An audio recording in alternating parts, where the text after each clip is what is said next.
Welcome back. Longevity and the future of retirement in America. A new report says that 81% of people do not know how much money they will need to fund their golden years. Joining me right now in a Fox Business Network exclusive is Bank of America Merrill Lynch Managing Director Surya Kalluri and AgeWave founder and CEO Ken Dychtwald. Good to see you both. Thank you so much for joining us. Great to be here. And Ken, we've all followed your incredible work on aging and longevity. First, tell us, do you believe a big number of people today will live beyond 100? I do. Keep in mind that 2/3 of all the people who have ever lived past 65 in the entire history of the world are alive today. So longevity is already upon us. But in the decades to come, we're going to see more and more breakthroughs so that a lot of our kids living 120 or 150 won't be outrageous. Yeah, and you know what I love about your writings and work in the last few years is you're looking at implications to that and what that may do for things like people getting married or staying married and work. You're going to see more and more 60-year-olds falling in love again, 75-year-olds going out on rock tours, 70-year-olds deciding to run for president, 85-year-olds running companies. I love that. And but you're also going to see, as the work we've done with Merrill Lynch has been showing, that people are going to have to think about, how am I going to pay for these extra years of life? Let's talk about that, Surya. How do you pay for this? Yeah. If you weren't planning your entire life to live beyond 100, and all of a sudden here you are, 80, 90, 100, and beyond, and you've run out of cash. Yeah, thank you, Maria. As Ken and you were talking, we are going to be living longer. When we talk about money in the abstract, how much money do I need in the bank? People can't relate to it. But in our study, we have identified that clients want to think about it in terms of how they live their lives. What are their priorities? So health is a priority, for example. Working maybe after the retirement might be a priority. What kind of homes they live in is a priority. So if you talk to clients in terms of those priorities, all of a sudden they come alive. And they say, can I make course corrections to be ready? So breaking it down in terms of a topic that's relatable to clients is much easier conversation than saying how much money in the bank. And you also have to consider the fact that you may need, for example, health care as you age. You may need someone to live in with you, so you will need more money to just support your existing commitments. Absolutely. In terms of priorities, the number one concern, no surprise, is health. Right. Health is number one, and people really think about when I plan for retirement or my longer life, thinking about the dimensions of healthcare becomes very important. Yeah, it's really fascinating because, Ken, one interesting trend that you've obviously spoken about is that even as people want to live longer and will live longer, they also want to work longer. They don't want to stay in the same job necessarily, but they want to change, but they're not necessarily going taken to the hammock. Exactly. In these Merrill Lynch studies, which we've been conducting over 4 years, we asked pre-retirees, what do you think you're going to miss when you stop working? And they said they thought they missed the check. But then we asked thousands of retirees, Maria, what do you miss the most? And they missed the action. They missed the stimulation.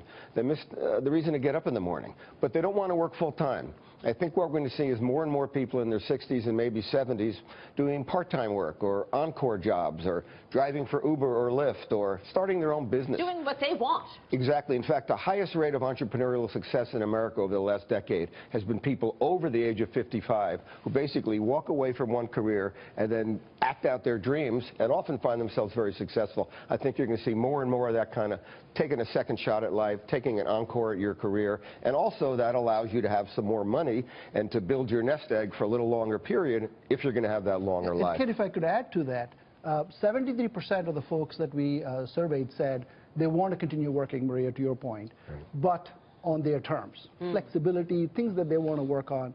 But inside that, 40% said they would like to start a business and would like to get skills to be able to do so. So financial education, even in later life, is going to be a pretty important consideration. Really important. That's absolutely right. Let me ask you about what you would attribute this longevity and aging better to, Ken, because over the last, I'd say, 20 years, I've worked a lot with Dr. Craig Venter, who, of course, is one of the people who mapped the genome. And over the last 20 years, I remember talking to him and saying, okay, now here we are 25 years later, we've mapped the genome, we know a lot more about our bodies, we know what causes heart disease, so we've changed our behavior, we're eating differently, we know smoking causes cancer, we've changed our behavior.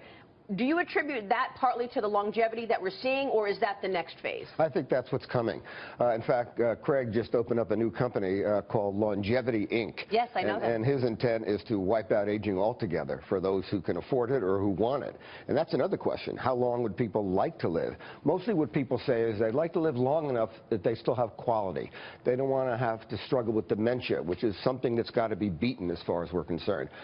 So I think that the breakthrough is going to come from genomic research, and the ability to do things like stem cell treatments and such is the next path. And millennials, for example, are going to be the big beneficiaries of that. Boomers will be sort of the test generation with regard to all these longevity therapies. So to what do you attribute the longevity that we're seeing today, then, if it's not largely the mapping of the genome?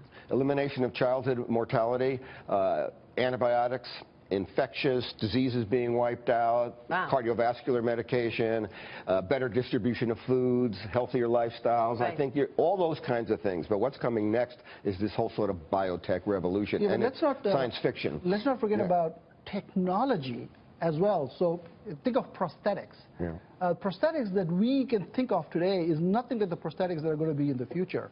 Imagine a robotic prosthetic with sensors. Right. In fact, gait analysis of people with robotic prosthetics better than natural limbs. So technology plus genetic is going to really extend. Yeah, this is really fascinating. Real quick before you go, Ken, in terms of longevity and when it comes to the mind, the mapping of the genome, now we've learned a lot about the mind. We didn't know about Alzheimer's, autism, anything like that 10 years ago. Where are we in that, in terms of getting closer to a cure? You've been very vocal on Alzheimer's. I think we got popcorn in the microwave. I think it's in there, it's starting to pop, but we haven't seen the breakthroughs yet. And we're going to have to start seeing more breakthroughs with regard to brain health, because none of us wants to live a long life without our minds coming along with us. Yeah, and Ken, real quick, in terms of, sorry, Surya, real quick, in terms of how you make sure you have enough money for these golden years? Yeah, so again, it's about course corrections. So if you say to yourself, I need this much money, it's too abstract. But if you say, can I make adjustments to where I live? Can I make adjustments to how I work? Thinking both in terms of supplemental income and adjusting expenses. That's the puzzle that clients are willing to solve, not thinking about money in the abstract. Fascinating stuff. I'm going to say one last thing on that. You're going to see more and more people downshifting their homes, downshifting their lives, simplifying their lives, maybe having roommates, moving in with their kids, moving in with friends, as a way to have less money, but live a good life in their later years. I think you're going to see all kinds of innovations in that direction. And you said it's like you said biotech, it's like science fiction. It's pretty incredible. It is. Gentlemen, thank you so much. Thank We you. really appreciate it very much. Ken and Surya, we will see you soon. Fascinating stuff. We appreciate Great. you sharing it.